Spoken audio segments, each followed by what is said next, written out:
Deepak Sharma, one India news से।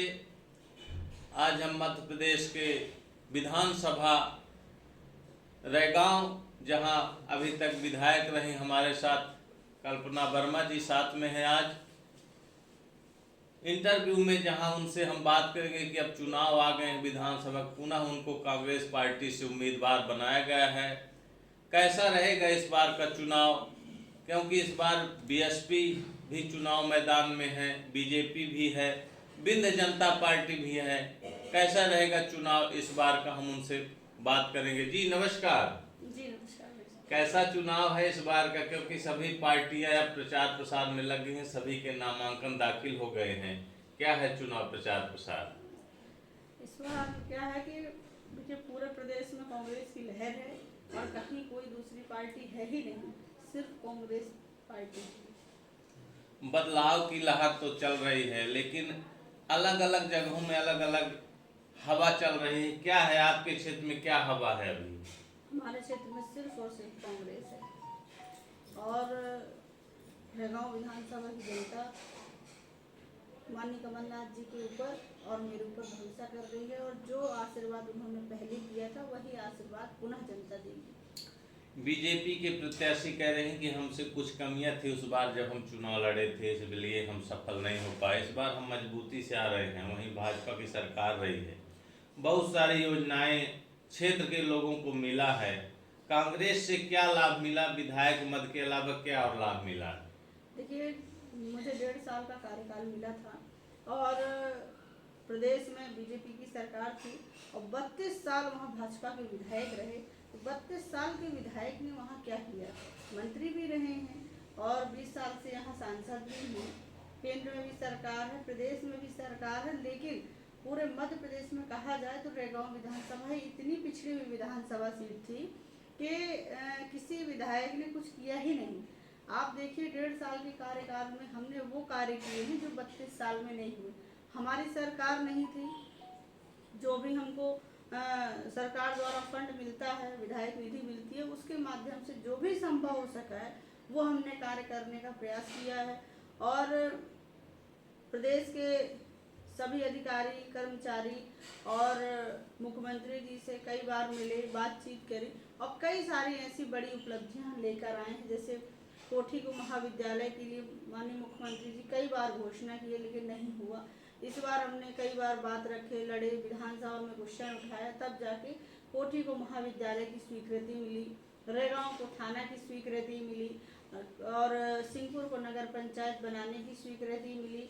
4 sub station बनवाए और बहुत सारे ऐसे बड़े बड़े काम हैं जो हमने इन 1.5 सालों में करने का काम किया है। बिल्कुल सही है आपका कहना है, लेकिन कुछ लोग अभी भी बताते बिजली की बड़ी समस्या है आपके यहाँ, ट्रांसफार्मर जले पड़े हैं।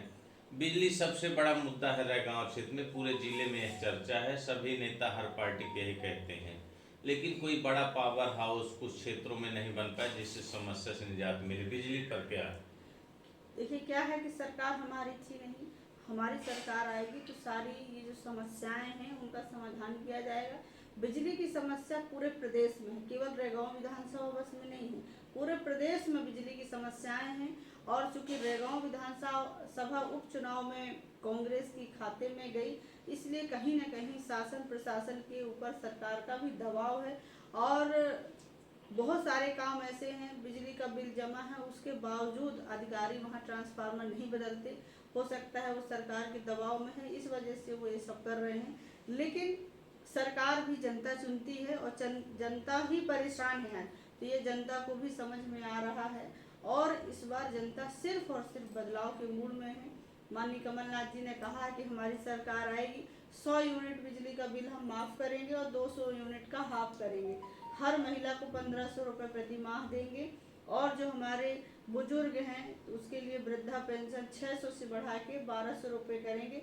जो हमारे स्वास्थ्य सेवाओं से वंचित लोग रह जाते थे वो भी अब सुलभ होंगी और बहुत ही कम दामों में दवाइयाँ उपलब्ध होंगी और हमारे जो छोटे बच्चे हैं, 1ली से 8वीं तक के बच्चे, उनको 500 रुपये दिया जाएगा 9वीं से 10वीं तक के बच्चे हैं उनको 1000 रुपये दिया जाएगा, और जो 11वीं से 12वीं तक के बच्चे हैं उन लोगों को 1500 रुपये दिया जाएगा, और जो किसानों के ऊपर किसी भी तरीके का कर्ज है या मुकदमा है उन सबको माफ़ किया जाएगा। कर्मचारियों भाइयों के लिए भी है कि जो पुरानी पेंशन है उसको बहाल किया जाएगा। इस तरीके से बहुत सारी ऐसी बड़ी योजनाएं हैं जो माननीय कमलनाथ जी लेकर आ रहे हैं, और जनता कमलनाथ जी के ऊपर भरोसा कर रही है, क्योंकि 15 महीने की सरकार में माननीय कमलनाथ जी ने जो कहा है वो किया है, और ये जनता को भरोसा है। जनता कमलनाथ जी के ऊपर विश्वास कर रही है, और इसी के चलते परिवर्तन की बात कर रहे हैं। बिल्कुल सही आपने कहा, जनता कुछ न कुछ बदलाव के मूड में है, हर जगह ये चर्चा है। लेकिन हम आपकी व्यक्तिगत बात करें, हम क्षेत्र में गए कई बार, अभी घूमे भी, लेकिन आपसे जनता कहती विधायक जी हमारा फ़ोन नहीं उठाती, क्या वजह है? आपको भी सुनने मिलता है कुछ जैसी जनता बात करती है, कुछ आपको सुनने मिलता है आपकी कमी है कि आपके लोगों की कमी है, फ़ोन नहीं उठाते, हम किससे फरियाद करें, जब हम जाते हैं वहाँ कोई मिलता नहीं है, क्या वजह है? देखिए ऐसा कुछ भी नहीं है, किसी का भी फ़ोन आता है मैं बराबर बात करती हूँ, फ़ोन उठाती हूँ। लेकिन देखिए मैं भी एक महिला हूँ और मेरे भी छोटे बच्चे हैं, बाई चांस क्या है कभी बच्चों के पास हूँ या वॉशरूम में हूँ तो ये हो सकता है कि, लेकिन कॉल बैक करती हूँ और बातचीत बराबर सबसे होती है और सबके संपर्क में रहती हूँ मैं। और चूँकि क्या है कि समय कम था, उतना मुझे अनुभव ही नहीं था, इसलिए हो सकता है कि कुछ गलतियां हुई हों, लेकिन मैं अपने रैगांव विधानसभा बीजेपी का गढ़ तोड़कर आपको विधायक बनाया गया था, लोग इसीलिए बनाए थे कि शायद हम कल्पना को जिताएं, कुछ अलग करेंगी। लोग आपसे यही चाह रहे थे कि कुछ इनसे हट के आप काम करेंगी, लेकिन कहते हैं कि उसी तर्ज पर ये भी चली गई धीरे धीरे। लोग इस बार बहुत ही कड़ी टक्कर आपको दे रहे हैं, किससे टक्कर मानते हैं आप, बीजेपी या बीएसपी से? देखिए जनता मुझे कोई टक्कर नहीं दे रही है, और जनता को पूरा भरोसा है, और जनता की जो भी अपेक्षाएं थी उस पर मैंने पूरा खरा उतरने की कोशिश करी है। तभी मैं बता रही हूँ कि जो 32 साल में कार्य नहीं हुए वो कार्य हमने करने का प्रयास किया है, और ये हर एक व्यक्ति जानता है कि समय कम था, और इतने कम समय में कोई भी ऐसा कार्य नहीं किया जा सकता जिसकी लोगों को अपेक्षा हो। चूँकि उपचुनाव में लोगों की अपेक्षाएं बढ़ जाती हैं, और लोगों की अपेक्षाएं रही हैं बहुत ज़्यादा, और ये सबको पता भी है कि जितनी हमने अपेक्षाएं करी हैं उतनी करना असंभव है। जब 32 साल में हमारी अपेक्षाओं की पूर्ति नहीं हो पाई तो 1 साल में नहीं हो पाएगी। रैगांव विधानसभा का सूखा जो 32 साल का है वो 1 साल में ख़त्म नहीं हो पाएगा। धीरे धीरे हमने शुरुआत करी है, और जनता के आशीर्वाद से इसको और बेहतर करने का प्रयास करेंगे। देखिए अभी आपने सुना, विधायक रही हैं कल्पना वर्मा जी रैगांव से, फिर से उन्हें उम्मीदवार कांग्रेस पार्टी ने बनाया है, और वह बता रही कि जो 32 साल में नहीं पूरा हुआ है हम अभी अपने कार्यकाल में पूरा किए हैं, और जल्द ही और भी जो काम बाकी हैं, जैसे ही हम विधायक पुनः चुन कर आएंगे, सदन में जाएंगे, वैसे ही हम जल्द से जल्द बड़ा से बड़ा प्रोजेक्ट लाएंगे। वन इंडिया न्यूज़ से दीपक शर्मा।